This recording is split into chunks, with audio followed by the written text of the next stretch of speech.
A millionaire was about to lose billions just because he didn't speak German, until a poor waitress showed up and did the impossible. Before we begin, let us know in the comments, which city are you watching from? And don't forget to rate this story from 0 to 10 at the end. Enjoy the story, everyone. What do you mean he's not coming? Nicholas Sterling's voice echoed through the dining room, deep and sharp, making some customers glance over curiously. Do you realize what you're telling me, Andrew? Without a translator, we're doomed. Sitting at the most private table in the restaurant, Nicholas was gripping the napkin between his fingers as if he might tear the expensive fabric apart. His expression, usually unreadable, was now pure nervousness. Across from him, his assistant Andrew trembled, still holding his phone. He said something came up, Mr. Nicholas. Andrew stammered. Personal issue, he won't make it. I tried to insist, but nothing. Nicholas cut him off, slamming his hand on the table. Klaus is German, Andrew. The whole contract is in German. Can you read German? I can't. Andrew took a deep breath, trying to stay calm, but his forehead was already shining with sweat. Sir, maybe we could improvise. A translation app, maybe. A translation app? You think I'm going to risk $1 billion deal with a phone app? Nicholas leaned over the table, eyes blazing. I'm about to lose billions, Andrew. Billions. Do you even understand how big this is? The words hung in the air like sharp knives. All around, the luxurious dining room had turned into a stage of quiet tension. Discreet glances were exchanged. A millionaire about to explode wasn't something you saw every day. That's when Sarah approached. Tray in hand, light steps, but sharp eyes.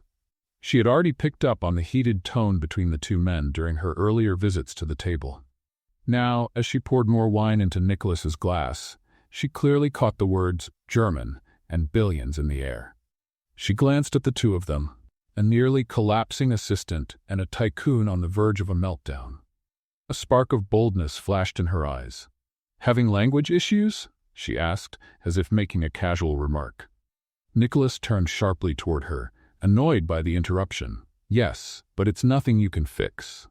Sarah tilted her head slightly, her discreet smile hiding her curiosity. What language do you need exactly? Nicholas huffed, impatient. German, but don't bother asking, you wouldn't understand. Sarah's smile widened, this time with a hint of challenge. Just because I'm a waitress doesn't mean I don't know languages, Mr. Sterling. The silence that followed was almost tangible. Her words seemed to cut through the air like an arrow. Andrew's eyes widened in disbelief. A few heads turned to watch. Nicholas frowned, staring at Sarah like she had just suggested something insane. You speak German? He asked, still doubtful. Fluently, Sarah replied casually, swirling the wine bottle without any rush. Along with French and Italian, in case you need those too. Andrew let out a nervous, almost mocking laugh. You've got to be kidding. Sarah raised her eyebrows and looked Nicholas straight in the eye. It's not a joke. I'm offering the only real solution you have right now. Do you want it or not? Nicholas hesitated for a second, sizing her up. That kind of confidence wasn't something he saw often. And before he could answer, the restaurant doors opened. Herr Klaus, tall and imposing, walked in with two advisors. The clock showed it was time for dinner. Time was up. Nicholas looked at Sarah, a flash of decision in his eyes. All right, have a seat. And Sarah, still in her waitress uniform, pulled out a chair and sat at the table like it was the most natural thing in the world. The entire restaurant followed her with stunned eyes. Dinner began.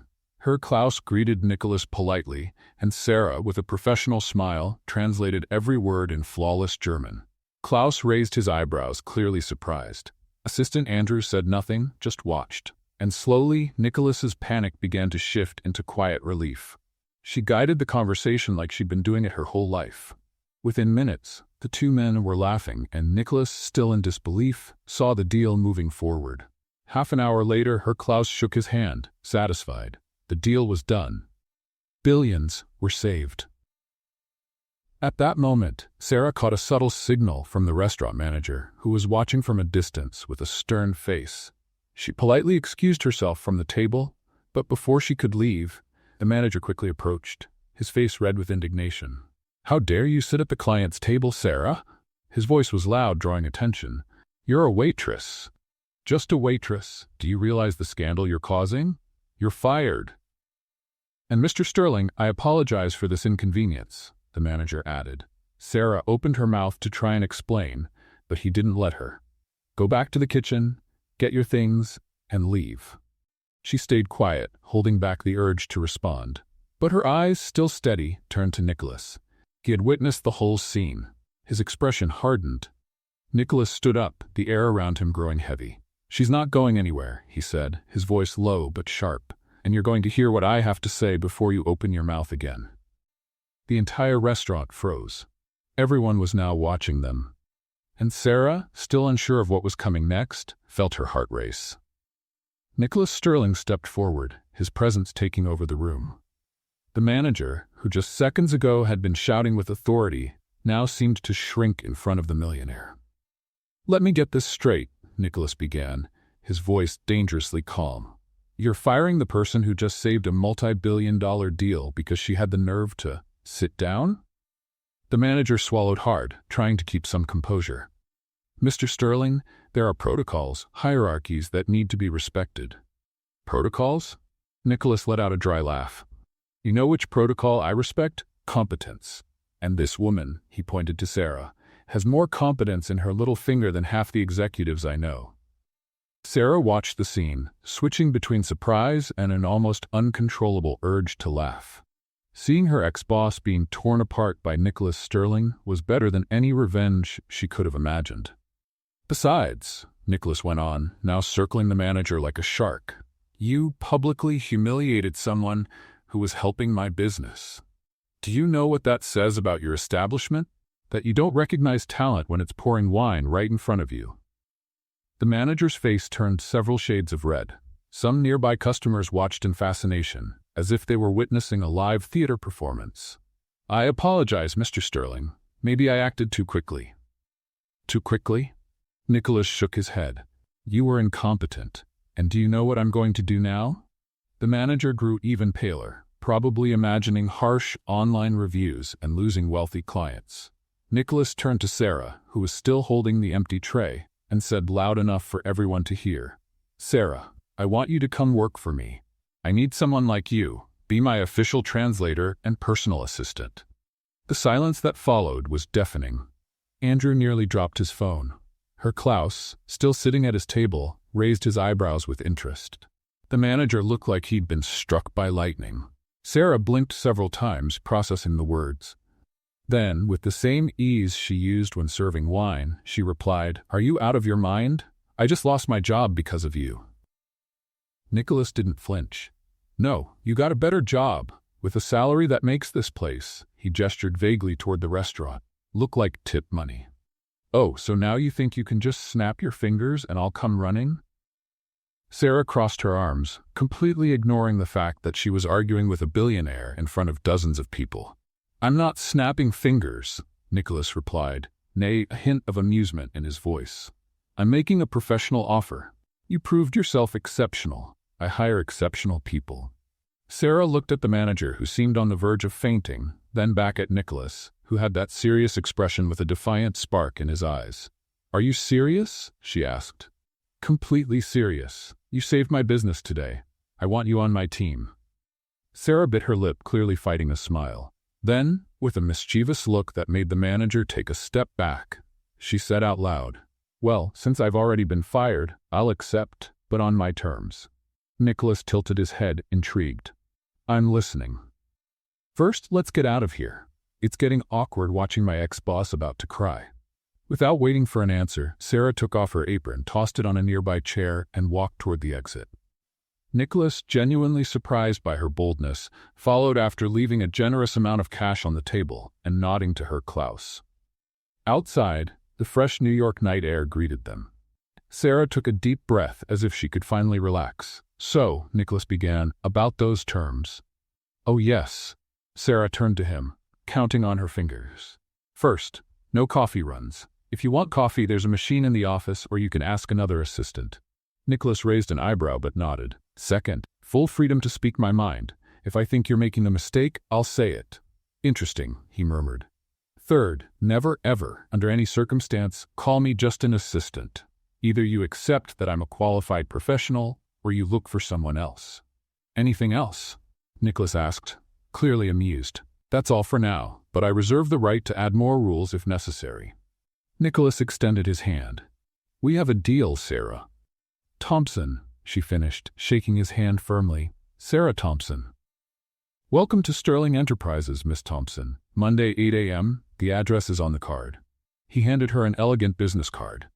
Sarah looked over the card, then looked at him.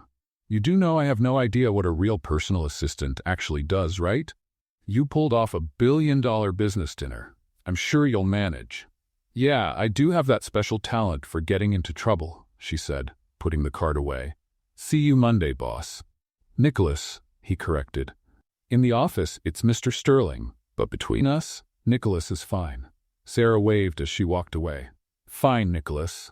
I just hope your other employees are less dramatic than my ex-manager. As she disappeared into the crowd of pedestrians, Nicholas remained on the sidewalk, a reluctant smile on his face. Andrew, who had finally stepped out of the restaurant, approached cautiously. Sir, are you sure about this? Hiring a waitress as your personal assistant? Nicholas looked toward the direction Sarah had gone. Andrew, that woman speaks 3 languages fluently, saved $1 billion deal, and had the guts to stand up to me. Do you know many MBAs who would do that? Andrew didn't answer. Yeah, me neither. Nicholas concluded. Monday's going to be interesting. When Sarah arrived at her apartment in Brooklyn, she dropped onto the couch and stared at the business card on her nightstand. Sterling Enterprises, she read aloud. What did I just get myself into? She stood and went to her closet. Her clothes were simple, nothing that matched Manhattan's corporate world. She sighed. She'd have to improvise, as always. Monday came faster than expected. At 7:45 a.m., Sarah stood in front of the towering glass and steel building in the heart of Manhattan. She wore her best outfit, a pair of black pants she'd bought on sale and a white blouse she hoped looked professional enough. This is it, she whispered to herself, squaring her shoulders. The automatic doors opened, revealing a lobby that looked like something out of a movie. Marble everywhere, a chandelier that probably cost more than her annual rent, and people in suits that looked straight out of a fashion magazine. Sarah swallowed hard.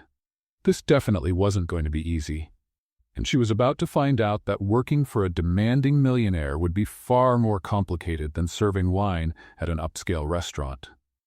Sarah walked across the marble lobby trying to appear confident, but her cheap shoes echoed awkwardly against the polished floor. At the reception desk, 2 impeccably dressed women watched her approach, exchanging knowing glances. Good morning, I'm Sarah Thompson.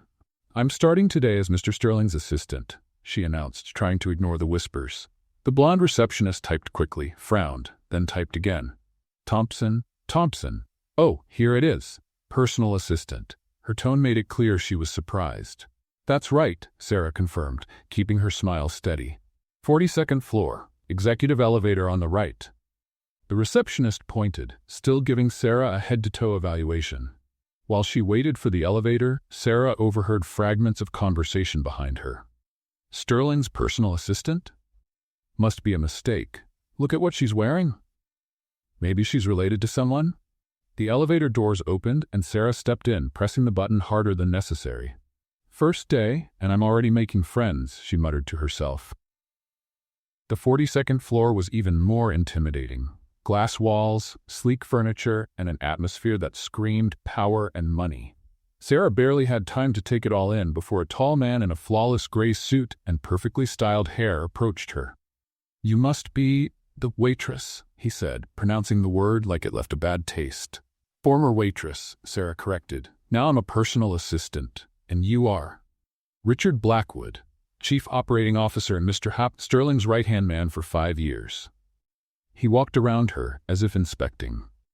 Interesting choice of attire for a first day. Sarah looked down at her simple outfit, then at the suit that probably cost 3 months of her rent. It's my humble chic style, very trendy in Brooklyn. Richard didn't laugh. Come on, I'll introduce you to the rest of the team.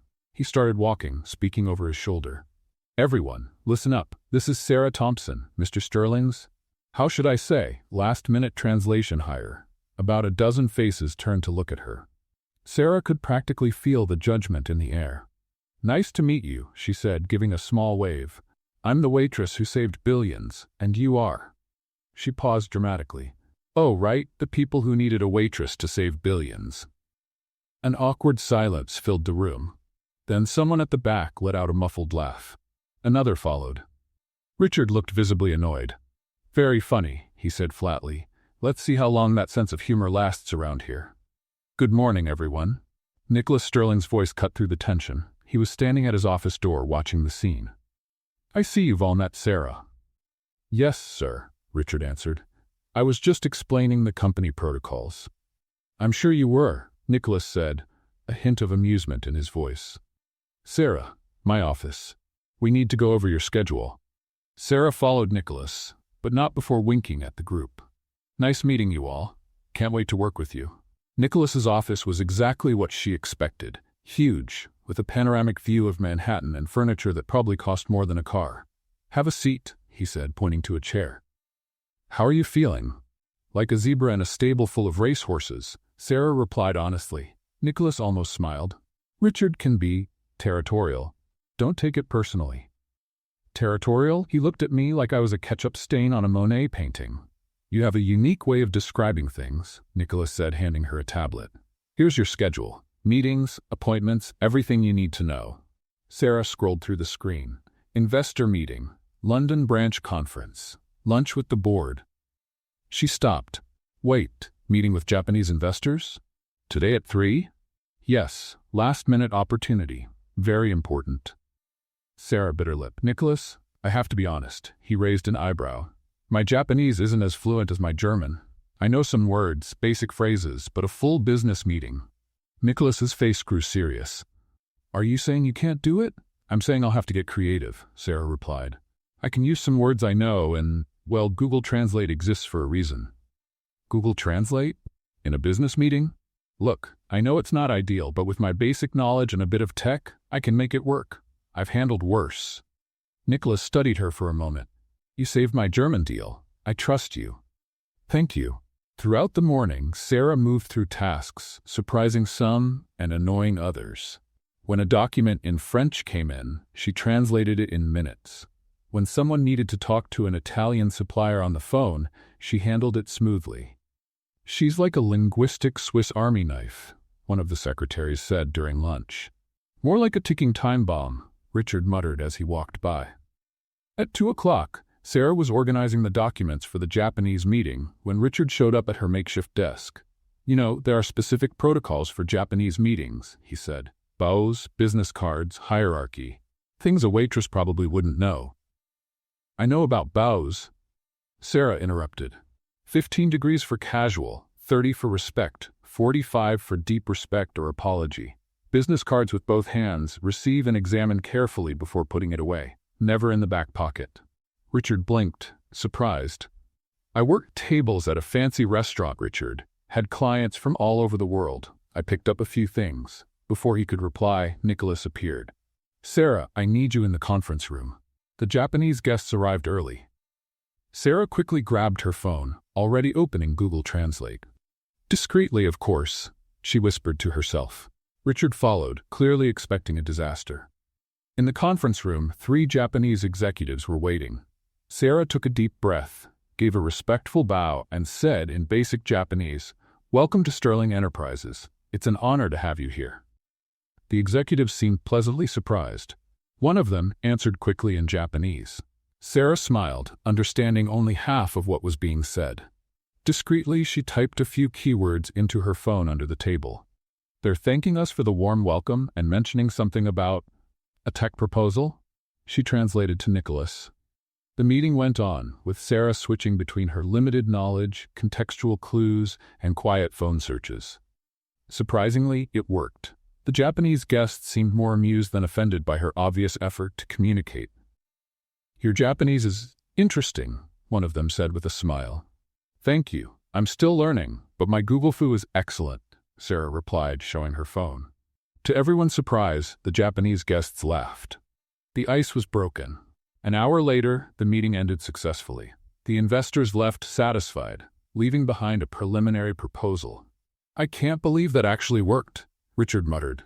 I can, Nicholas said, watching Sarah put her phone away. She has a special talent for turning the impossible into possible. Exhausted but victorious, Sarah collapsed into her chair. Talent? I call it creative desperation. Call it whatever you want, Nicholas said. But it's working. Keep it up. As Nicholas headed back to his office, Richard walked up to Sarah. Don't think a few tricks will impress everyone around here, he said quietly. Sarah looked him straight in the eye. Richard, I'm not trying to impress anyone. I'm just trying to do my job. If that bothers you, maybe the problem isn't me. Richard walked away without replying, but Sarah could already tell this wouldn't be their last confrontation. First day, and I already made an enemy, she sighed.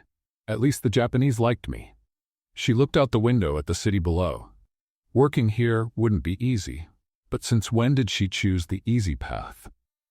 Later on, Sarah was organizing the meeting papers, satisfied with the unlikely outcome of her basic Japanese mixed with tech. Nicholas was chatting with Andrew near the window, clearly relieved that another deal was moving forward. I have to admit, Andrew said, glancing subtly at Sarah, she has a unique talent for getting out of impossible situations. Nicholas nodded, watching Sarah work. That's exactly why I hired her. Sometimes you need someone who thinks outside the box. Across the room, Richard kept a neutral expression, but his fingers were tapping impatiently on the table. Patricia, the secretary, approached him with a folder. The final documents for the Japanese proposal, Mr. Blackwood? They've already been reviewed by the legal team.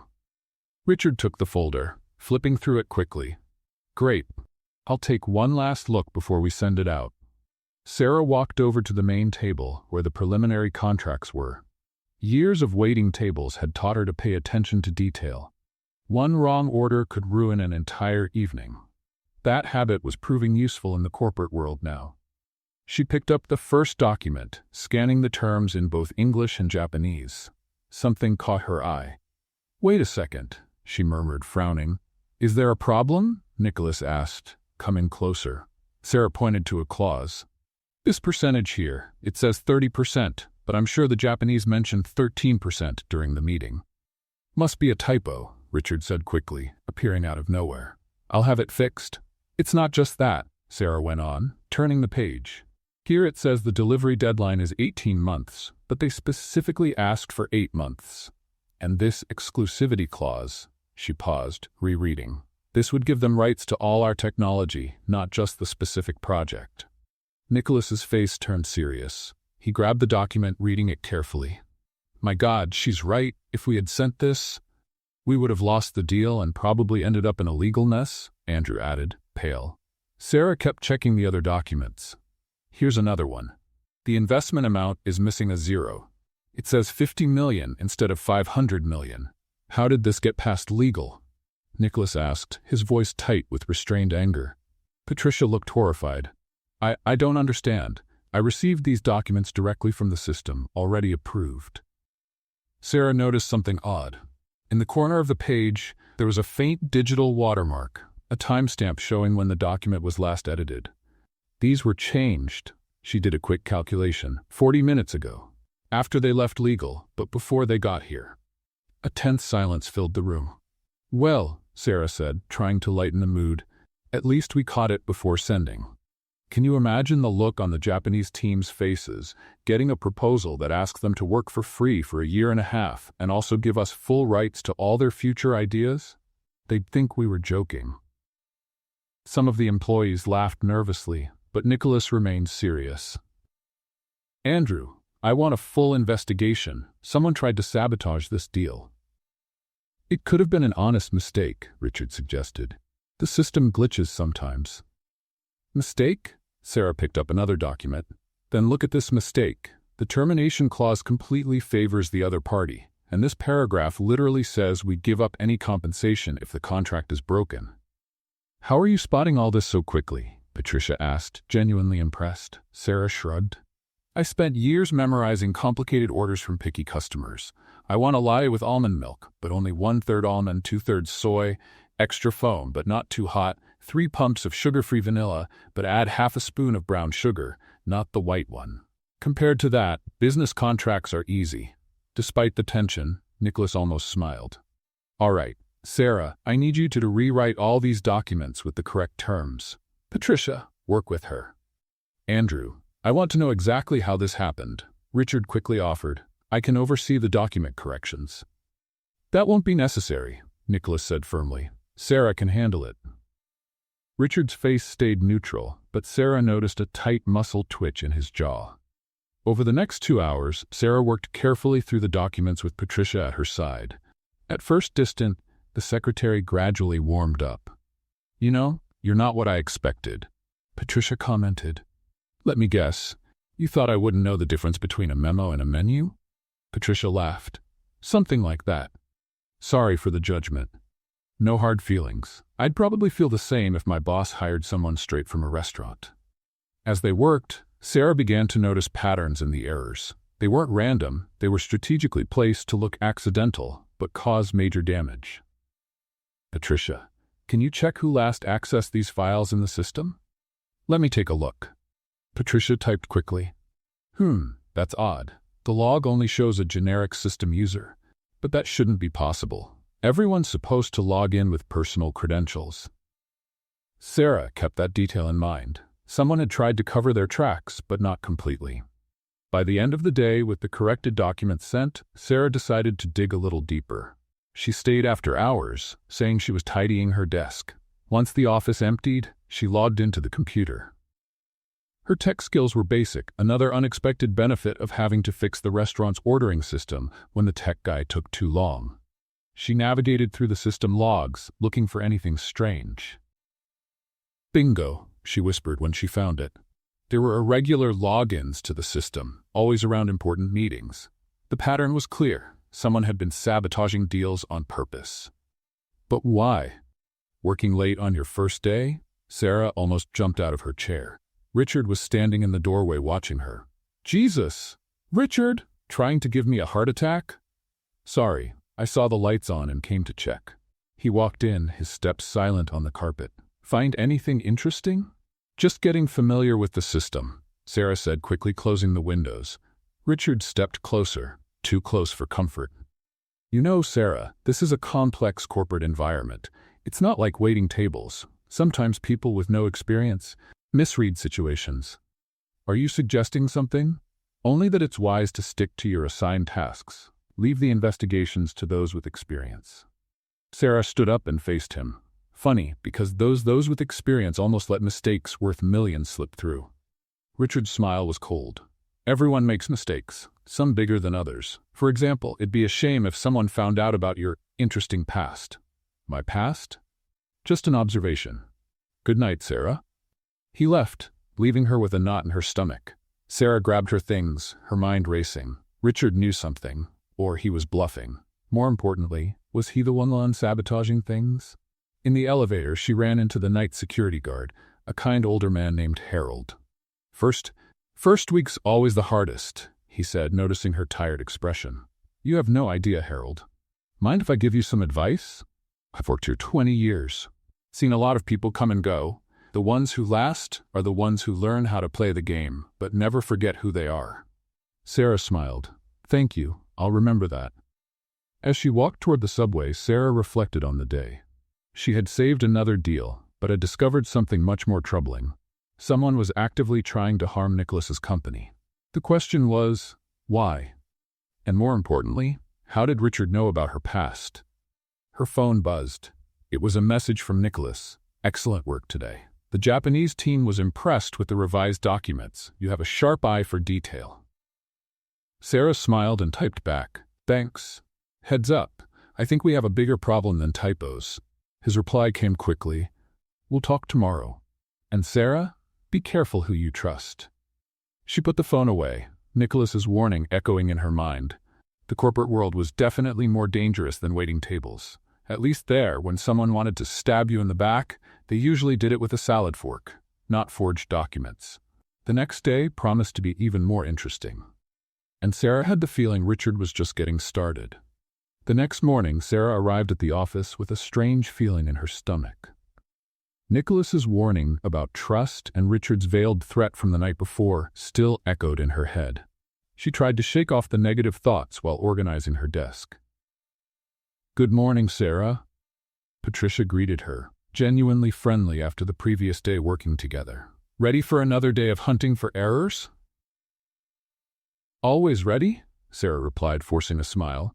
Today I promise to catch at least 3 stray commas and 1 rogue semicolon. Patricia laughed, but her expression shifted when she saw Richard approaching with a smile that didn't reach his eyes. Sarah, board meeting in 5 minutes. Mandatory attendance, he announced. Board meeting? But I didn't get any. Last-minute decision. Don't be late. He turned and walked away, leaving a trail of bad energy behind him. Patricia frowned. That's odd. Board meetings are usually scheduled weeks in advance. Sarah felt the knot in her stomach tighten. Something tells me I'm not going to like this. 5 minutes later, she walked into the imposing boardroom. The oval table was surrounded by serious faces, board members, directors, and Nicholas at the head, looking just as surprised as she was by the sudden meeting. Ah, our guest of honor has arrived, Richard said, motioning for her to sit. Sarah chose a seat close to Nicholas, trying to appear confident despite her racing heart. Richard, what's the reason for this unscheduled meeting? Nicholas asked, his tone carrying a clear warning. Corporate security, Richard replied smoothly, opening a folder. As COO, it's my responsibility to ensure all employees are properly vetted, especially those in trusted positions. What are you getting at? Nicholas asked. Well, I took the liberty of running a background check on our newest employee. Just as a precaution, of course. Richard gave Sarah a cold smile. The results were enlightening. Sarah felt her blood run cold. So that was it. He was going to expose her life like some kind of show. Richard began reading from the file. Sarah Thompson, 28 years old, enrolled in the business administration program at NYU, but, he paused dramatically, dropped out in her 2nd year. Reason? Delinquency. She couldn't afford the tuition. Murmurs rippled around the room. Sarah kept her chin up, though her cheeks burned. Since then, Richard continued, clearly savoring the moment, she's worked only as a waitress. 5 years at the same restaurant. No corporate experience. No formal qualifications beyond high school. So what? A voice interrupted. It was Thomas, one of the younger board members. Half of Silicon Valley doesn't have a degree. Richard ignored him, but it gets more interesting. The reason she dropped out? Her mother, Linda Thompson, was diagnosed with cancer. Sarah had to choose between her education and her mother's treatment. The room fell silent. Sarah clenched her fists under the table, fighting back the tears threatening to fall. A touching story, Richard went on, his tone now poisonous. But I wonder, couldn't it be just a little too convenient? A waitress deep in debt suddenly shows up, saves a deal, and now has access to confidential company information. Who's to say she's not taking advantage of Mr. Sterling's generosity? Enough. Nicholas slammed his hand on the table, making everyone jump. Richard, you've crossed the line. I'm simply protecting the company's interests, Richard said defensively. Someone has to be objective here. Sarah finally found her voice, even though it was shaking. You want the truth, Richard? Yes, I dropped out of college. Yes, I chose my mother over a diploma. And you know what? I'd do it all over again. She stood up, looking each person in the room in the eye. I spent 5 years serving people who looked at me just like you're looking at me now, like I was worth less because I wore an apron instead of a suit. But you know what I learned?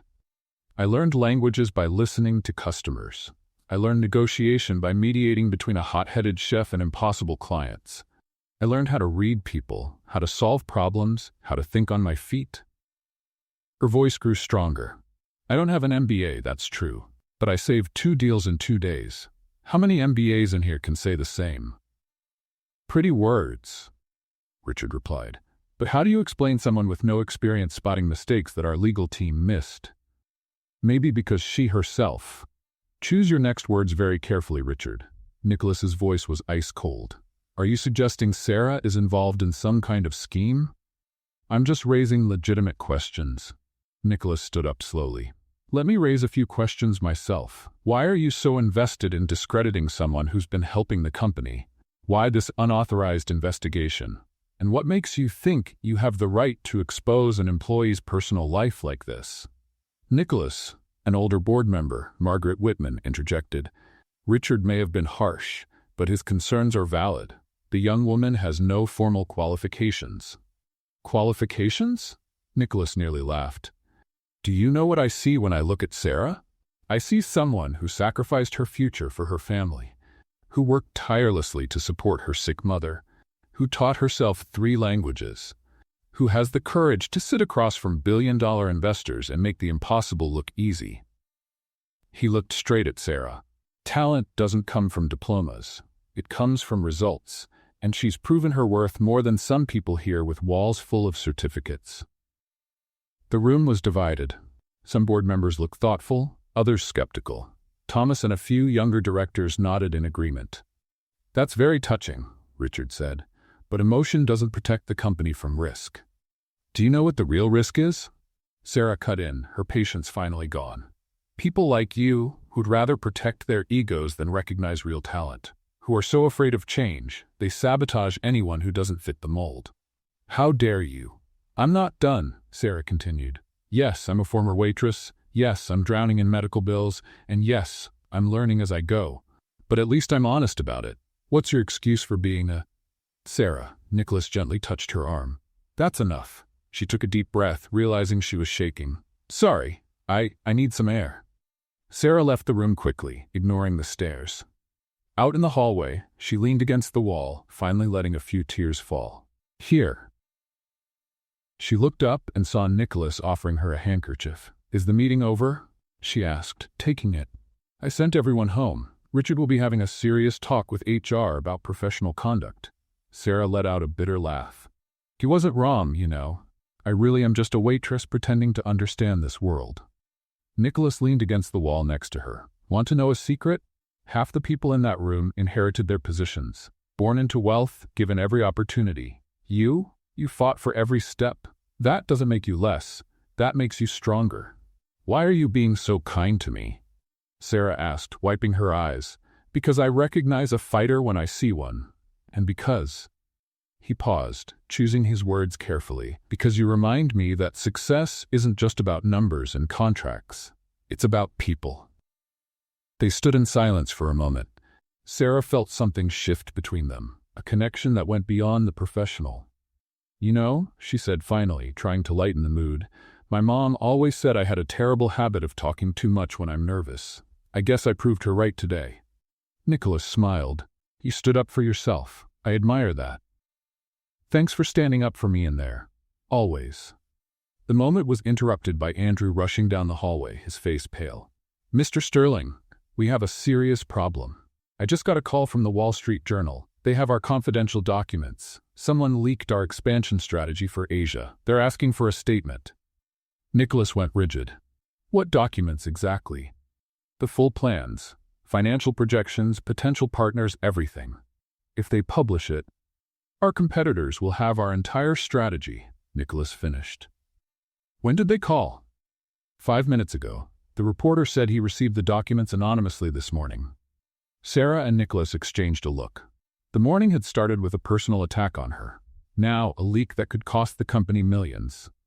Coincidence? Sarah asked quietly.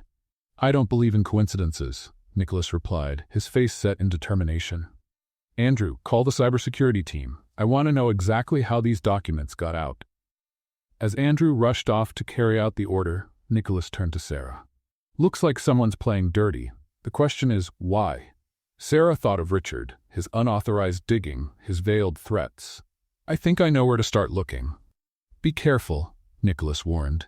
If we're right, this person is dangerous. I don't want you putting yourself at risk.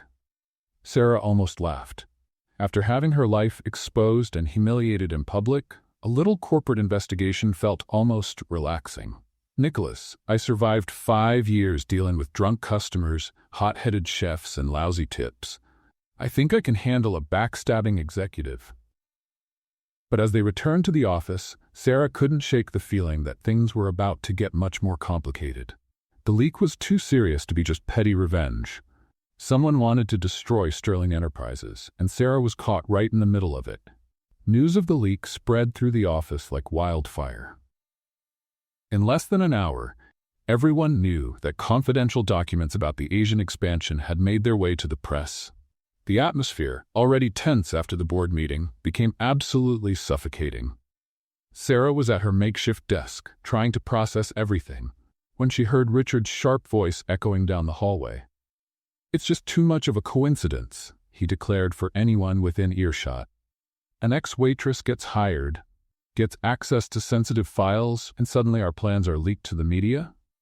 Patricia, who was organizing files nearby, whispered to Sarah, "Ignore him. He's clearly trying to shift the blame." "Shift the blame from what?" Sarah asked, though she already had a hunch.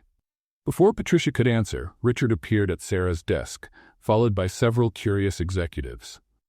"Miss Thompson," he began with fake politeness, "don't you find it interesting that this leak happened right after your, let's say, emotional performance at the board meeting?" Sarah looked up slowly. "Are you accusing me of something, Richard?" "Just pointing out the facts. You were publicly humiliated, you have clear financial motives, and now confidential information shows up in the press. Any investigator would connect the dots." "Any lazy investigator, you mean?" Sarah shot back. "Real investigators look for evidence, not scapegoats." The growing crowd watched their exchange like a tennis match. "Scapegoat?" Richard laughed humorlessly. "You had access to those files yesterday when you reviewed the Japanese contracts. Coincidence? I also had access to the executive bathroom. Does that want to blame me if the toilet breaks?" A few employees stifled laughter, which clearly irritated Richard. "This is not a joke. The company's reputation is at stake." "I completely agree," Nicholas interrupted, stepping out of the elevator. His presence instantly changed the mood. "That's exactly why we're going to run a professional investigation, not a hallway trial." "Nicholas," Richard turned to him, "surely you see the obvious connection." "What I see," Nicholas cut him off, "is my chief operating officer making accusations without proof. Andrew, I want the cybersecurity team in my office in 10 minutes. And Richard, if you have solid evidence, present it. Otherwise, I suggest you get back to work." Richard opened his mouth to protest, but Nicholas's look shut him down. He stormed off, muttering something about favoritism.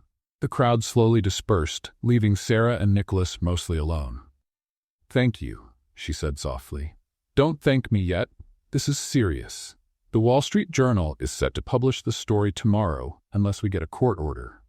He ran a hand through his hair, something he rarely did, a sign of frustration. "I need you to be honest with me. Did you share those documents with anyone?" Sarah looked him straight in the eye. "I didn't even know those documents existed until Andrew mentioned them. I spent the night checking contracts for errors, not leaking company secrets." Nicholas nodded. "I believe you, but we're going to need more than just my trust to fix this." The meeting with the cybersecurity team was eye-opening. The head of the department, a young tech genius named Kevin Chen, presented his initial findings. "The leak was sophisticated," Kevin explained, projecting data onto the screen. "Someone used valid credentials but masked the IP address. It happened at 3:47 in the morning." "Who was in the building at that time?" Nicholas asked. "According to security logs, no one. The access was remote." Sarah studied the data, her mind working. "Kevin, can you show which files were accessed in the last 48 hours? "Sure." He typed quickly. "Interesting, there's a pattern of unusual activity. Someone was specifically looking for the Asian expansion documents." "As if they knew exactly what to look for," Sarah murmured. "This isn't a random leak. It's targeted." Nicholas looked at her with surprise. "Where did you learn about digital security?" "Food Network," she answered with a straight face. "Just kidding. The restaurant's ordering system used to get hacked all the time. I learned the basics to protect us." Kevin laughed. "Well, you're right. This was definitely planned." As the team kept digging, Sarah realized something. "Kevin, can you check the email logs? If someone leaked the documents, they might have left a trail." "We already checked. Nothing was sent from the company servers." "What about photos?" Sarah suggested. "Someone could have taken pictures of the screen and sent them from a personal phone." Kevin paused. "I didn't think of that. Let me check the access logs to see if anyone spent enough time on a document to photograph it page by page." While Kevin worked, Nicholas pulled Sarah aside. "You're thinking like an investigator." "I'm thinking like someone who's seen waiters snap pictures of customers' credit cards. People think they're clever, but they always leave patterns." "I found something," Kevin called out. 3 days ago, someone spent exactly 47 minutes on the Asian expansion file. That's enough time to photograph every page." "Who was it?" Nicholas asked. Kevin hesitated. The credentials show Sarah Thompson. The silence in the room was deafening. Sarah felt her stomach drop. That's impossible, she protested. 3 days ago, I was still waiting tables. Exactly, Nicholas said slowly. Kevin, when was that account created? More typing. Monday, the day Sarah started. So someone created a fake account using my name before I even got here, Sarah concluded. That's premeditated, Nicholas finished. Someone planned this from the start. The meeting room door swung open, and Andrew rushed in. Mr. Sterling, we have a problem. A business blogger just posted about the leak. They're speculating it was revenge by an employee, and, he hesitated, they mentioned Sarah by name. Nicholas grabbed Andrew's tablet, scanning quickly. His face darkened. How do they know about Sarah? That wasn't public. Sarah read over his shoulder. The post was toxic, painting her as a bitter opportunist who leaked documents out of spite after being exposed in the board meeting. Only people who were in that meeting knew about that, she pointed out. That means our saboteur was in the room, Nicholas concluded. Andrew, I want a list of everyone who was there. Kevin, keep tracking. Sarah. I'm doing my own investigation, she said firmly. Someone's using me as a scapegoat. I'm not going to just sit around. Nicholas looked like he was about to argue, but saw the determination in her eyes. Be careful. Whoever's behind this is dangerous. Sarah spent the rest of the day quietly investigating.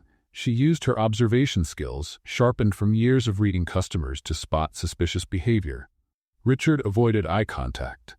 Some executives whispered when she walked by, but it was Patricia who accidentally gave the first real clue. It's odd, Patricia said over coffee. Richard asked for access to the Asian expansion files last week. Said it was for a presentation, but there was no presentation. When exactly? Sarah asked, trying to sound casual. Thursday.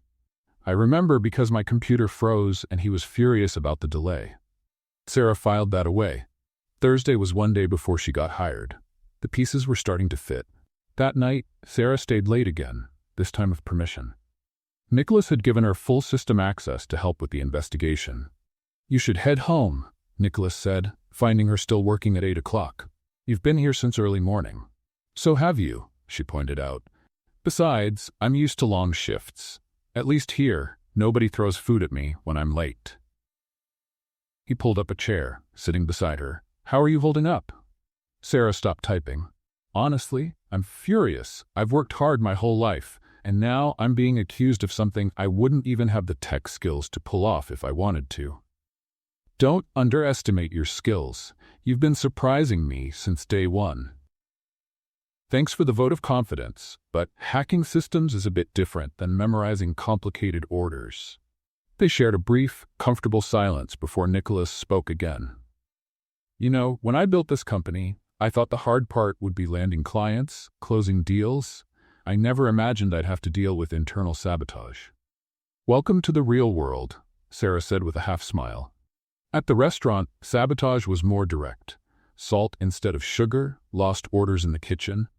Seems like every workplace has its own politics. The difference is that there, the consequence was a bad tip. Here, it's millions of dollars. Nicholas watched her work for a moment. You shouldn't be going through this. If I hadn't hired you, I'd still be serving coffee to people who treat me like furniture, Sarah interrupted. I don't regret it, not even with all this craziness. Even being accused of corporate crimes? Especially because of that, it means someone sees me as a threat. After years of being invisible, it's almost flattering. Nicholas laughed, a real, genuine laugh that cut the tension. Only you could find a silver lining in this. Sarah was about to respond when something on the screen caught her attention. Wait, that's strange. What is it? This file here. It's in a system folder, but the name, Contingency ST. She clicked to open it, but it was password protected. ST, your initials? Nicholas suggested. Possibly. But why would someone create a contingency file with my initials? Sarah tried a few obvious passwords with no luck. It's locked up tight. Can you tell when it was created? Sarah checked the file properties. Last Thursday, the same day Richard asked for access to the files. They looked at each other, the same conclusion forming in both their minds. This isn't a coincidence, Nicholas said slowly. Definitely not. Someone was setting the stage before they even met me.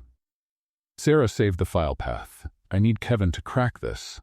First, let's go home. It's almost 9 o'clock, and you need some rest. We'll continue tomorrow. As she packed up her things, Sarah couldn't shake the feeling that she was close to something big. The file named Contingency ST might be the key to proving her innocence. In the elevator, Nicholas broke the silence. Sarah, no matter what we find, I want you to know I don't regret hiring you. Even if I'm a magnet for trouble? Especially because of that, I was getting bored with corporate life. Sarah laughed. Careful what you wish for, Mr. Sterling. With me around, boredom is the last thing you'll feel. Little did she know how prophetic those words would be. The hidden file was just the tip of the iceberg of a conspiracy bigger than either of them imagined. The next morning, Sarah arrived at the office determined. She had spent part of the night thinking about the mysterious file and couldn't wait for Kevin to help unlock it. But something felt off. The office was strangely quiet, and people avoided looking at her more than usual. Sarah! Patricia rushed toward her, face pale. Where have you been? The board called an emergency meeting. They're waiting for you. Emergency meeting? I just got here. It was Richard. He says he found solid proof about the leak. Sarah, he's saying that you... Patricia didn't need to finish. Sarah understood immediately. Somehow, Richard had gotten ahead of her. She entered the boardroom and found stern faces around the table. Nicholas stood, clearly tense. Richard, on the other hand, wore a triumphant smile that made Sarah's stomach turn. Well, our saboteur finally shows up, Richard announced. Richard, I told you to watch your tone, Nicholas warned. Tone? Nicholas, the evidence is irrefutable. Richard projected documents onto the screen. I found access logs showing Sarah downloaded confidential files onto a USB drive at 11:47 p.m. Monday night. Sarah frowned.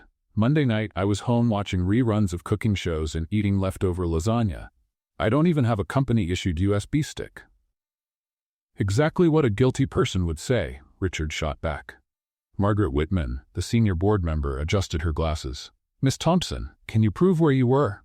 Of course, my Netflix history can confirm it.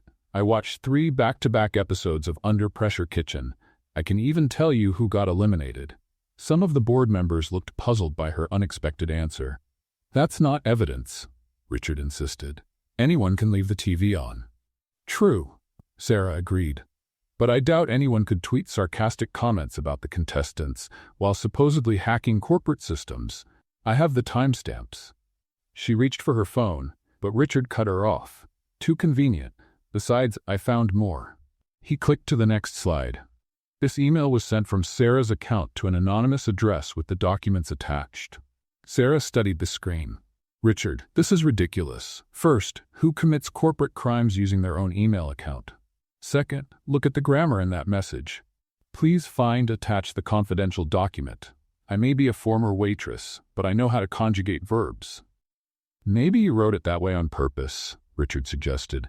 Oh sure, because criminals always add grammar mistakes to give their crime a little charm, Sarah shot back. Next theory, did I also leave sticky notes saying, it was me? Signed, Sarah the Saboteur? Thomas, the young board member, stifled a laugh. This is not a joke, Richard exploded. The company's reputation is at stake. I agree, Sarah said seriously.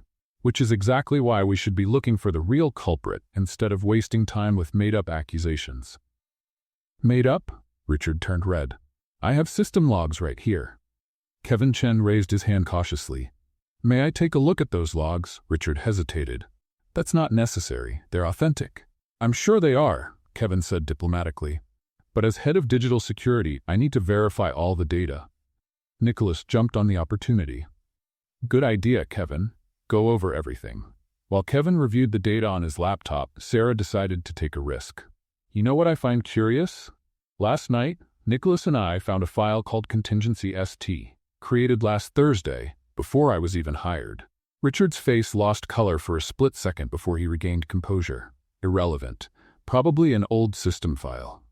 With my initials? What a cosmic coincidence. Margaret Whitman stepped in. Mr. Sterling, the evidence presented is concerning. The board needs to consider the immediate dismissal of Miss Thompson. Absolutely not, Nicholas said firmly. We're not going to make rash decisions based on questionable evidence. Questionable? Another board member, William Porter, interrupted. The logs look clear. As clear as the documents with errors that almost cost us the Japanese deal? Sarah asked. Someone is manipulating information in this company, and it's not me. Enough! Richard slammed the table. I demand the board vote now. I have a question, Sarah said, pretending to be innocent. Richard, can you explain why you requested access to the Asian expansion files last Thursday? Patricia said you told her it was for a presentation. Richard blinked. That's not relevant, isn't it? Because there was no presentation. I checked the calendar. I changed my mind about the presentation. Ah, I see. Changed your mind. Like you changed your mind about investigating me without permission, or leaking my personal life to that blogger? I don't know what you're talking about. Kevin looked up from his laptop. Interesting. These logs were modified. Everyone turned to him. What do you mean, modified? Nicholas asked. The timestamps were altered. It's subtle, but the verification code doesn't match. Someone inserted these records after the fact. Richard started to sweat. There must be a mistake. The only mistake, Sarah said, standing up, was underestimating the intelligence of the people in this room. You put together a clever plan, Richard. You planted evidence before you even met me, leaked documents, tried to frame me. But you missed one thing. Sloppy frames always have holes. You can't prove anything, Richard shouted. Not yet, Nicholas said calmly, cutting in. But we will. Kevin, I want a full audit of all systems. Every access, every change, everything. Margaret Whitman looked disturbed. Mr. Sterling, these are serious accusations. Which is exactly why we need to investigate properly, Nicholas replied. I propose we suspend this meeting until we have solid facts. But the evidence, William Porter began, was discredited by our head of security, Nicholas cut him off. Unless you doubt Kevin's competence too? The silence spoke volumes. Richard tried one last move. This is favoritism. Nicholas is protecting his favorite. My employee, Nicholas corrected, who has been accused based on false evidence. If anyone here has a problem with me defending the integrity of this investigation, take it up with the CEO. You are the CEO, Thomas noted, clearly enjoying the moment. Exactly. Margaret sighed. Very well. We have 48 hours for a full investigation. Until then, no action will be taken. The board members started leaving, murmuring among themselves. Richard walked out with heavy steps, but not before shooting a poisonous look at Sarah. Once the room was empty, with only Sarah, Nicholas, and Kevin remaining, Sarah collapsed into her chair. That was, she began. Intense? Nicholas suggested. I was going to say like a bad crime show episode, but intense works. Kevin was still typing. I can access the actual logs. It'll take some time, but I'll find out who did this. Thank you, Kevin, Nicholas said. Sarah, are you okay? I'm great. Nothing like being accused of corporate crimes to start the morning off right, she replied sarcastically. But seriously, Richard is desperate. That makes him dangerous. Nicholas nodded. That's exactly why we're going to turn the tables. Kevin, keep digging. I want every piece of evidence you can find. And what about me? Sarah asked. Nicholas smiled, and there was something calculating in that smile she hadn't seen before. You're going to keep being yourself. Richard expects you to back down. Instead, we'll give him exactly what he doesn't expect. Which is? A chance to expose himself. Tomorrow, I'm calling a meeting with all the executives, and we're going to set a little trap for our saboteur. Sarah smiled back. You know, for such a serious CEO, you've got an interesting vengeful streak. I learned from the best, he replied, looking at her. After all, who better to think outside the box than someone who's never been inside one?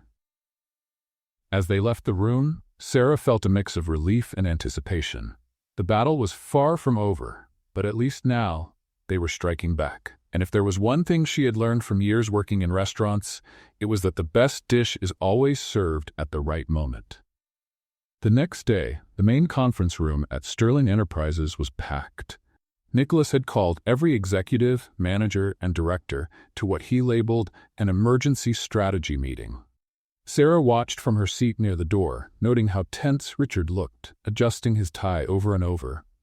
Thank you for coming on such short notice, Nicholas began, his voice calm but authoritative. As you know, we're facing a serious crisis with the leak of confidential documents, but today we're going to resolve this once and for all. Richard cleared his throat. Nicholas, I thought we had 48 hours for the investigation. Why the meeting now? Because Kevin made some important discoveries, Nicholas replied, motioning to the head of cybersecurity. Kevin stood up and connected his laptop to the projector. Overnight, I was able to trace the real origin of the leak. It was complex work, but I found some interesting patterns. Sarah discreetly watched Richard. His hands trembled slightly as he grabbed a glass of water. First, Kevin continued, I confirmed that the logs presented yesterday against Sarah were definitely falsified. But what's more interesting is how they were faked. He projected lines of code on the screen. To most, it looked like a foreign language. But for Sarah, who had spent hours with Kevin preparing the presentation, every line was part of the puzzle. The saboteur used a specific method to mask IP addresses, Kevin explained. It's an advanced technique, not something just anyone would know how to do. That's fascinating, Kevin, Richard interrupted. But I don't see how this helps identify the culprit. Nicholas smiled slightly. Patience, Richard. Kevin, please continue. Here's the interesting part, Kevin said, clicking to the next slide. This specific technique leaves a unique digital signature, like an electronic fingerprint. Sarah decided it was time for her part. Kevin, can you explain what the code XK47-beta means, the one that keeps showing up? Kevin nodded. Good observation, Sarah. XK47-beta is a proprietary security protocol. Very specific, very rare. How rare? Nicholas asked, though he already knew the answer. Only 3 people in this company know that protocol, Kevin said. Me, the former head of IT who retired last year, and Nicholas pressed. Richard stood up abruptly. This is ridiculous. You're trying to frame me with technical jargon. No one mentioned your name, Richard, Sarah said innocently. Why are you so defensive? Because it's obvious where this is going. Richard waved his arms frantically. You two planned this to pin it on me. Patricia, seated nearby, frowned. Richard, you said yesterday you didn't understand anything about security protocols. How do you know this points to you? Richard's face turned red. That's not anyone can see. Actually, Kevin continued calmly, I was going to say the third person was our external security consultant, but it's interesting that you assumed I was talking about you. The room went silent. Several executives exchanged uneasy glances. Nicholas stood up.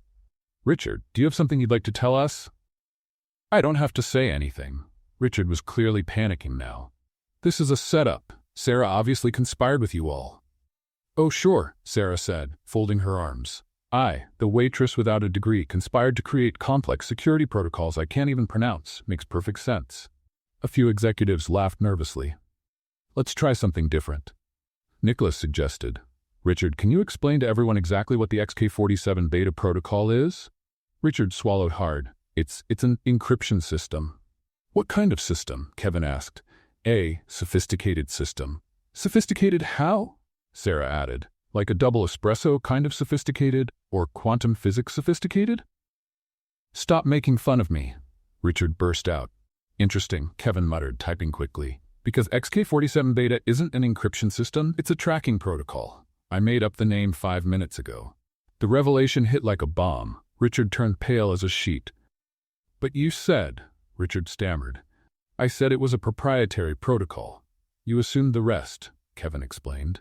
And only someone trying to use real protocols to cover up activity would know to associate it with encryption. This doesn't prove anything, Richard said desperately. Sarah pulled out a folder she had brought. How about this then? Remember the ST contingency file Nicholas and I found? Kevin was able to open it. She pulled out documents. It's a detailed plan to frame a new employee in case something went wrong. Written last Thursday, before I was even hired. Thomas, the young director, took a copy.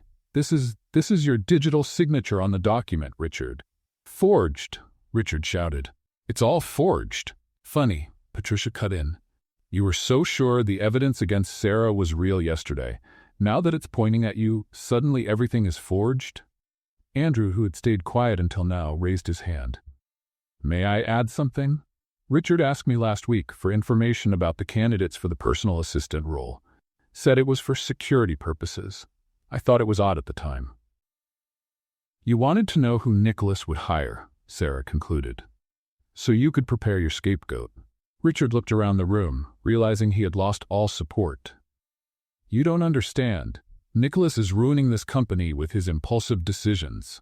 Hiring a waitress? What kind of message does that send?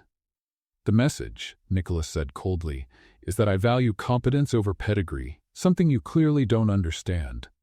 I've given years to this company, Richard yelled. Years, and you throw it all away for a woman you barely know. I didn't throw anything away, Nicholas replied. You did when you chose to sabotage deals and leak confidential information. Kevin raised his hand. Just got confirmation. We tracked the account that received the payment for the leak. It's registered in the Cayman Islands, but we connected it to other transactions. Richard, would you like to explain why you received $50,000 on Tuesday? The silence was deafening. Richard sank into his chair, defeated. I just wanted to protect the company. By selling our secrets? Sarah asked in disbelief. That's an interesting definition of protection. You don't understand. Richard glared at her. I worked alongside Nicholas for 5 years. 5 years. Then you show up, with your tricks and your charm, and suddenly he listens to no one else. My tricks? Sarah repeated. You mean, like, doing my job honestly? Several executives shook their heads in disapproval at Richard. Nicholas picked up the phone. Security, we need you in the main conference room. He looked at Richard. You have 2 options. Leave quietly and face termination for cause, or resist and add criminal charges to the list. Richard stood slowly, all arrogance gone. You'll regret this, Nicholas. She's going to destroy everything we built. The only person who destroyed anything here was you, Nicholas said. As security escorted Richard out, the room erupted in conversation. Sarah found herself surrounded by colleagues who had once kept their distance. Amazing how you noticed the patterns, Patricia said, impressed. How did you stay so calm? Thomas asked. I'd have lost it. Years of dealing with drunk customers complaining about their food, Sarah replied. Compared to that, a crooked executive is nothing. The crowd laughed, and Sarah realized something had changed. The suspicious looks were gone, replaced by genuine respect. Slowly, the room emptied until only Sarah and Nicholas remained. You were brilliant, Nicholas said, stepping closer. The idea of the fake protocol was genius. That was Kevin's idea, Sarah admitted. I just suggested the name. XK47 was the code for the most complicated specialty coffee at the restaurant. Nicholas laughed, a real, warm sound. Of course it was. They stood close, the air between them charged with something unspoken. Sarah could feel the warmth coming from him, saw the way he looked at her, not like a boss looking at an employee, but like something more. Sarah, he began, his voice soft, these last few days working with you, seeing your courage, your intelligence. Sarah's heart sped up. She knew where this was going. She could feel the moment building. Nicholas leaned in slightly. I've never met anyone like you. For a second, Sarah almost gave in, almost let the moment happen. But then reality hit. How complicated it would be, the gossip, how it could tarnish the credibility she had just begun to build. Well, she said, stepping back and breaking the moment, that's because you clearly don't eat out much. Smart waitresses are more common than you think. Nicholas blinked, clearly thrown off by the sudden shift. Sarah? Would you look at the time? She exclaimed, grabbing her things in a rush. I've got to go. My mom's waiting to hear how the day went. She'll be thrilled I wasn't arrested. Sarah, wait. But she was already at the door. See you tomorrow, Nicholas. Great job today, teamwork and all that. She practically ran down the hallway, leaving Nicholas standing in the empty room, confused and clearly frustrated. In the elevator, Sarah leaned back against the wall and closed her eyes. That had been close, way too close. But she couldn't afford to complicate things. Not now, not when she had finally earned some respect. Even if part of her wanted badly to walk back into that room. Focus, Sarah, she murmured to herself. You came here to work, not to live a fairy tale. But as the elevator descended, she couldn't stop thinking about the way Nicholas had looked at her. Like she was the only person in the world. 3 days had passed since Richard had been exposed and escorted out of Sterling Enterprises.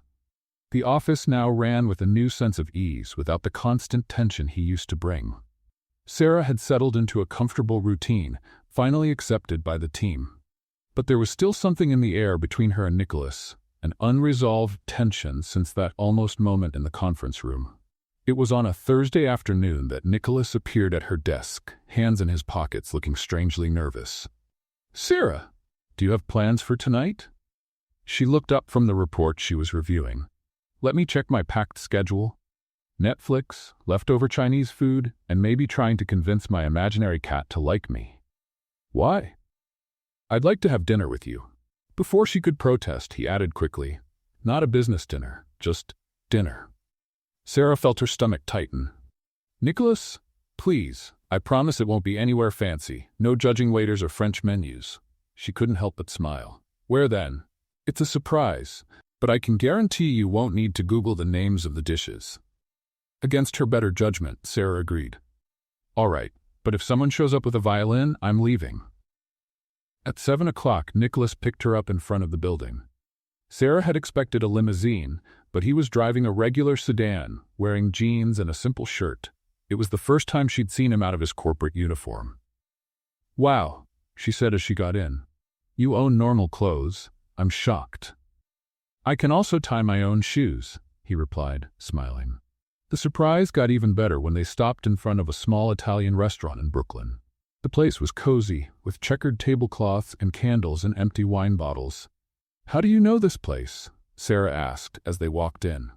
I lived in this neighborhood when I was starting out, Nicholas explained. Before Sterling Enterprises.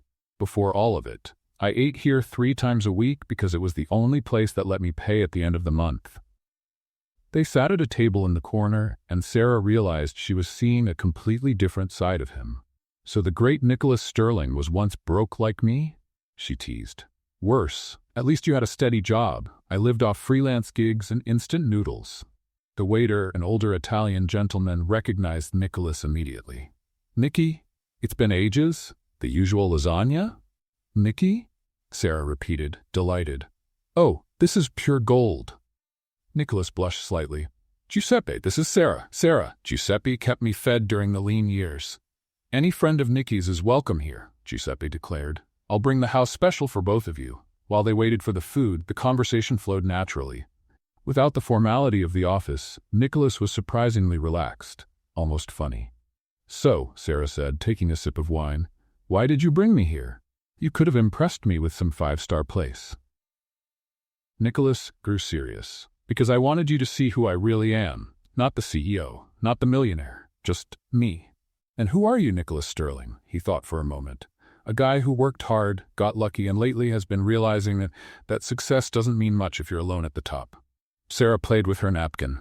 Is loneliness the price of power? It doesn't have to be. He looked at her directly. Sarah, I need to tell you something. These past few days working with you, I've never met anyone like you. Nicholas, let me finish, please. He took a deep breath. You're smart in a way that doesn't come from books. You're funny without trying. You're brave in a way that makes me want to be better. And you're completely, frustratingly unpredictable. Sarah laughed nervously. You forgot stubborn and talks too much when nervous. Those two. He smiled. Sarah, I know this complicates everything. I know you probably have 1,000 logical reasons to keep your distance. But, she whispered, but I've spent my whole life being logical, and look where it's gotten me. Rich and alone, having dinner with assistants who fear me instead of challenge me. Sarah took another sip of wine, gathering courage. You know what's funny? I spent the whole week preparing a speech about how this would be inappropriate, how it would hurt my credibility, how people would talk. And then I realized, they talk anyway, so forget it. She looked him in the eyes. I feel the same, Nicholas. It's inconvenient, it's complicated, and it's probably a terrible idea. But, he repeated her words, but you make me laugh, you make me feel smart, and you look at me like I'm more than just a former waitress trying to pretend I belong in your world. Nicholas reached his hand across the table, and this time Sarah didn't pull away. Their fingers intertwined naturally. You're not pretending, he said gently. You belong in any world you choose. The moment was interrupted by Nicholas's phone ringing. He was about to ignore it, but Sarah saw the name on the screen. Andrew. Take it, she said. It could be important. Nicholas answered reluctantly. His expression quickly shifted from annoyed to concerned. What? When? Are you sure? He listened a few seconds more. We're on our way. What happened? Sarah asked as he hung up. Richard. He's reappeared as a senior consultant at Apex Corporation. Sarah felt her blood run cold. Apex was Sterling Enterprises' biggest competitor. That's bad? Worse, Andrew just found out they've scheduled an emergency meeting with our main Japanese investors for tomorrow. The same ones I helped close the deal with? Exactly. And there's more. Richard apparently has crucial information about irregular practices at Sterling Enterprises. Sarah let go of his hand. He's going to try to use my hiring against you. Say you hired someone unqualified, that you're putting personal relationships above business. Sarah. No, he's right. I'm a weak spot, a vulnerability he can exploit. She stood up. I need to go. Sarah, wait. She stopped at the door. I'm sorry, Nicholas. But as she turned to leave, something caught her eye. On the restaurant's TV, a news segment about Apex Corporation was playing, and in the background, for just a second, she saw something that made her heart race. A document on a table, partially visible, with a code she recognized. The same code from the forged files that nearly got her blamed. Sarah grabbed her phone and quickly snapped a photo of the TV screen. Maybe, just maybe, she had found exactly what they needed to turn things around. She ran down the sidewalk, still holding the phone with the picture of the screen. Nicholas caught up to her quickly, gently grabbing her arm. Sarah, wait. You can't just leave like this. Nicholas, you don't understand. She showed him the phone. Look at this. The code on those Apex documents. It's the same as the forged files. Richard's using the same system. Nicholas studied the image, his eyes narrowing. You're sure? Absolutely. I spent hours reviewing those codes with Kevin. I'd recognize them anywhere. Sarah began pacing, her mind racing. Richard isn't just trying to hurt you with the Japanese investors. He's doing something bigger. Let's get back to the office, Nicholas decided. We need Kevin. 30 minutes later, they were at Sterling Enterprises headquarters. The building was nearly empty, but Kevin was still there, as always. Weren't you supposed to be at a romantic dinner? Kevin asked, surprised to see them. Change of plans, Sarah said, connecting her phone to the computer. Kevin, I need you to analyze this. As Kevin examined the image, Sarah explained about Richard's connection to Apex. The young IT specialist's face grew more serious by the second. This is bad, he said finally. That code, Sarah's right, it's identical to the system Richard used here. But there's more. More? Nicholas asked. Kevin typed furiously. If he's using the same system, I can trace it. It's like following digital footprints. He paused. Wait, what is it? Sarah leaned over his shoulder. Richard's not just working with Apex. He's communicating with someone in Europe. Lots of encrypted emails going to Zurich, Berlin, Paris. Sarah felt the pieces falling into place. He's not just selling information to Apex. He's building an entire network. Selling Sterling's secrets to multiple buyers, Nicholas concluded, his face pale. If he succeeds, he could destroy our competitive advantage globally, Sarah finished. We need to stop him, now. Kevin kept typing. I found something. He scheduled a video call in 1 hour, midnight here, business hours in Europe. Can you intercept it? Nicholas asked. Better. I can break into the call, but we have to be smart about it. Sarah had an idea. Kevin, can you make it look like the breach came from inside Apex? A sly smile crossed Kevin's face. You're devious. Yes, I can do that. For the next 40 minutes, they worked intensely. Kevin prepared the technical intercept while Sarah and Nicholas reviewed the files they'd found. The pattern was clear. Richard had copied not only expansion strategies, but also proprietary formulas, client lists, even system passwords. He's been planning this for months, Nicholas murmured. Probably started before he even tried to frame me. The question is, why? Sarah wondered.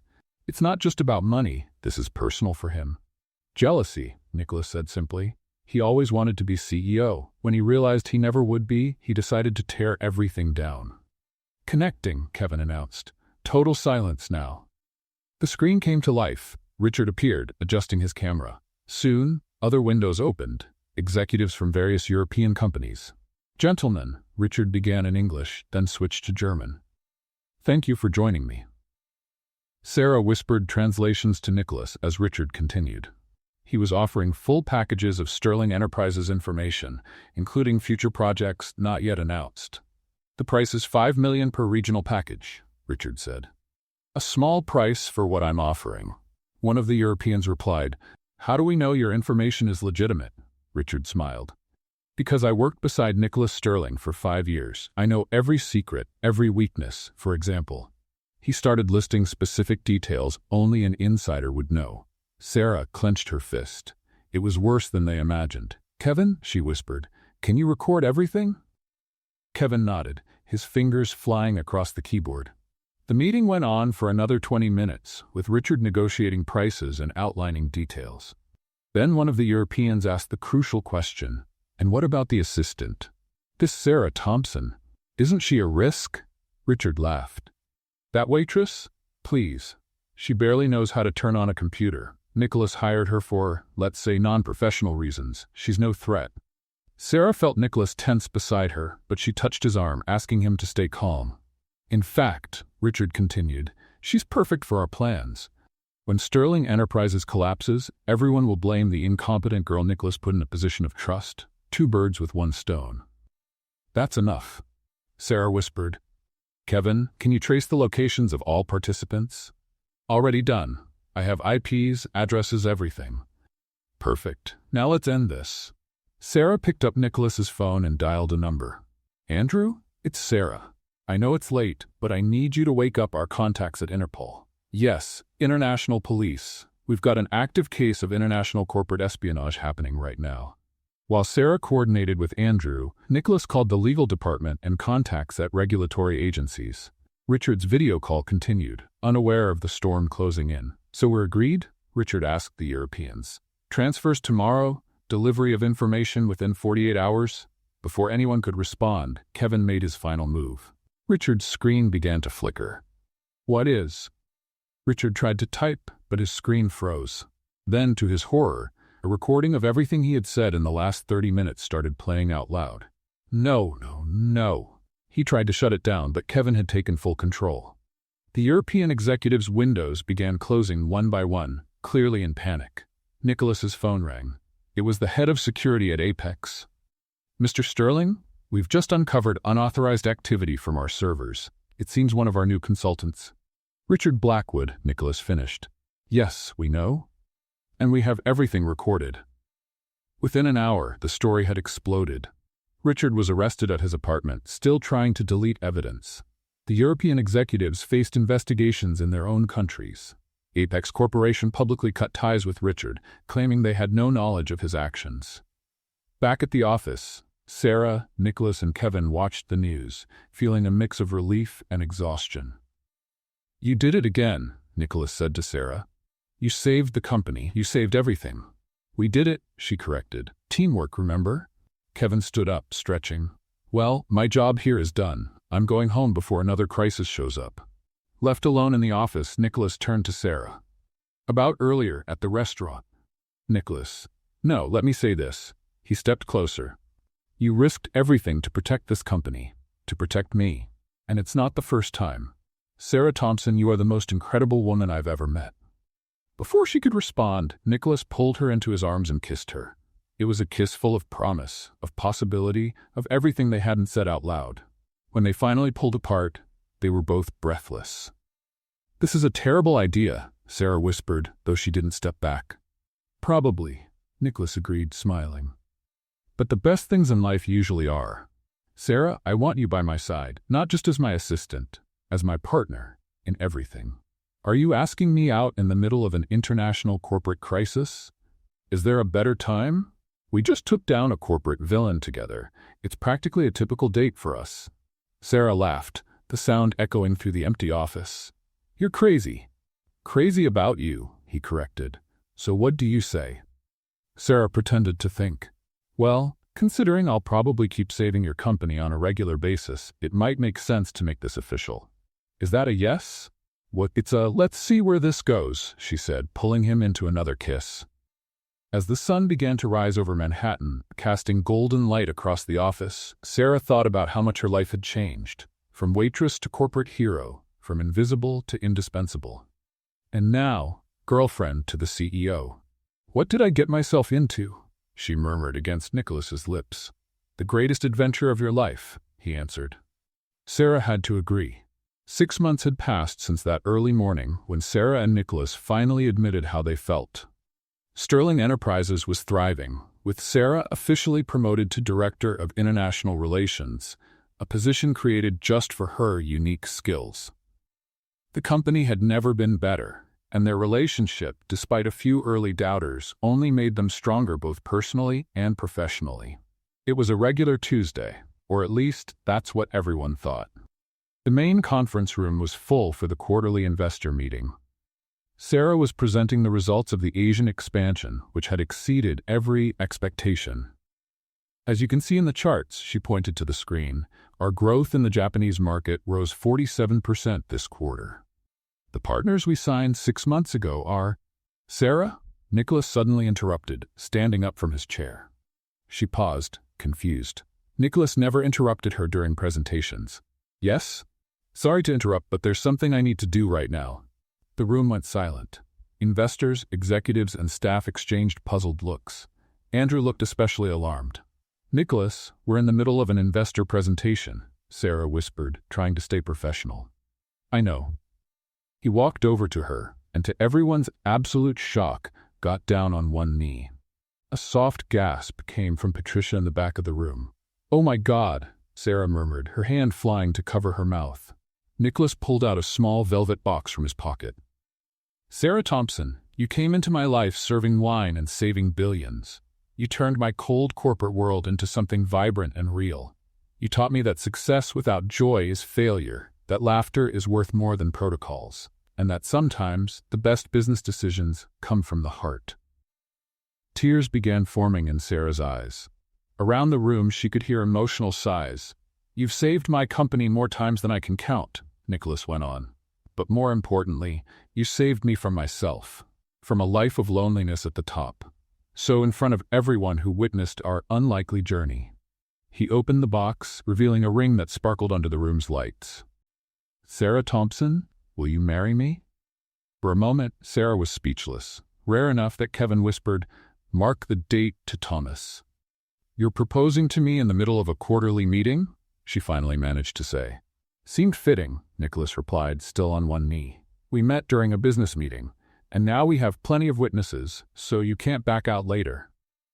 The room burst into laughter. Sarah looked around. She saw familiar faces, Patricia crying openly, Andrew smiling and shaking his head, Thomas clapping quietly, Kevin recording everything on his phone. Even Margaret Whitman, the stern advisor, looked moved. You know, Sarah said, turning back to Nicholas, normal people propose in fancy restaurants or on-set beaches. But we're not normal people, Nicholas replied. We're the ex-waitress turned corporate hero and the CEO who learned how to laugh. When you put it that way. Sarah reached out her hand. Yes. 1,000 times yes. Nicholas slipped the ring on her finger and stood, pulling her into a kiss as the room erupted in applause and cheers. That was insane, Sarah whispered against his lips. Would you expect anything less from me? He answered. The meeting, of course, was completely forgotten. The Japanese investors attending via video conference were delighted. Very romantic, one of them exclaimed. Better than a soap opera. 3 months later, on a sunny Saturday afternoon, it felt like destiny had come full circle. The wedding took place on the terrace of the same restaurant where it all began. The upscale place where Sarah had once served wine and saved her first billion-dollar deal. Giuseppe, from the Italian restaurant in Brooklyn, had been specially hired to oversee the menu. For Nicky and his Sarah, he declared to anyone who would listen. The manager who had once fired Sarah was there too, invited by her. No hard feelings, she said when she asked him. If you hadn't fired me, none of this would have happened. He spent the entire reception looking mildly nauseated and deeply regretful. Patricia was maid of honor, crying even before the ceremony started. You can't cry yet, Sarah protested as they got ready. You'll ruin your makeup. I can't help it. It's so beautiful. The waitress turned princess. Corporate princess? Sarah corrected. It's less Disney and more Wall Street Journal. The ceremony itself was the perfect blend of elegance and humor. When it came time for the vows, Nicholas surprised everyone. Sarah, I promise to always appreciate your creative translations, even when you use Google. I promise never to call you a mere assistant. I promise to laugh at your jokes, even the bad ones about coffee. Hey, my coffee jokes are great, Sarah protested, making everyone laugh. And I promise Nicholas continued, more serious now, to always remember that the best things in life are the ones we don't plan. Like you. Sarah wiped away a stubborn tear. Nicholas, I promise to keep saving your company on a regular basis. I promise to always say what I think, especially when you're being stubborn. I promise to make you laugh at least once a day. She paused, looking into his eyes. And I promise never to let you forget that an expensive suit isn't as impressive as a genuine heart. By the power vested in me, the officiant said, I now pronounce you husband and wife. The kiss that followed lasted long enough for Kevin to shout, "Get a room!" The reception was unforgettable. Andrew gave a hilarious speech about Sarah's first day. I thought Nicholas had lost his mind, hiring a waitress, but then she saved the Japan deal with Google Translate, and I thought, okay, maybe he knows what he's doing. Thomas talked about the meeting where Richard was exposed. Sarah made up a fake protocol on the spot. XK something. Richard fell for it completely. It was better than TV.